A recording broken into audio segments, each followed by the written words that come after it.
Tumufiiriddwa nnyo lwakuba abadde minisita waffe then abadde musawo waffe nga ate musawo mukulu akulidde mu busawo nga tabudduseemu abadde agira natuwa ebirowoozo ebirungi ebizimba obusawo n'ayogera n'abasawo abato era nga abazimba ng'era abakakasiza ddala nti obusawo si kintu kyaggagawaliramu ekipimo ekiraga omusawo omugundiivu era omumativu. Ye atwala eddwaliro ekkulu e Mulago, Dr. Byarugaba Baterana akakasiza ng'omulambo gw'abadde minisita bwe guli mu kwekebejjebwa mu ddwaliro lino okulaba ng'abasawo bazuula ekyaviiriddeko okufa kwe. Wano Baterana ayogedde ku mugenzi ng'abadde ekyokulabirako ekirungi eri omulimu gw'obusawo mu Uganda. Aluŋŋamizza nti alipoota y'abasawo yakufulumizibwa ekiseera kyonna okuva kati nga bamaliriza okukola ogwabwe. Postmortem tugitandiseeko tugikoze ebimu byetulabye naye tujeko ekibayita tissue oluvannyuma byonna nga tumaze okubigata wamu tujja kubuulira kiki ekise minisita waffe.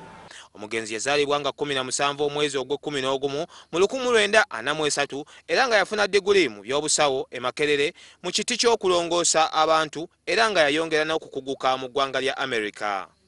Yaliko mu ssaza ly'ekibuga Chicago mu America nga kafulu eyeebuzibwako wakati wa 1973 ne 1977 era nga yakomawo mu ggwanga mu 1996 gye yatandika ebyobufuzi.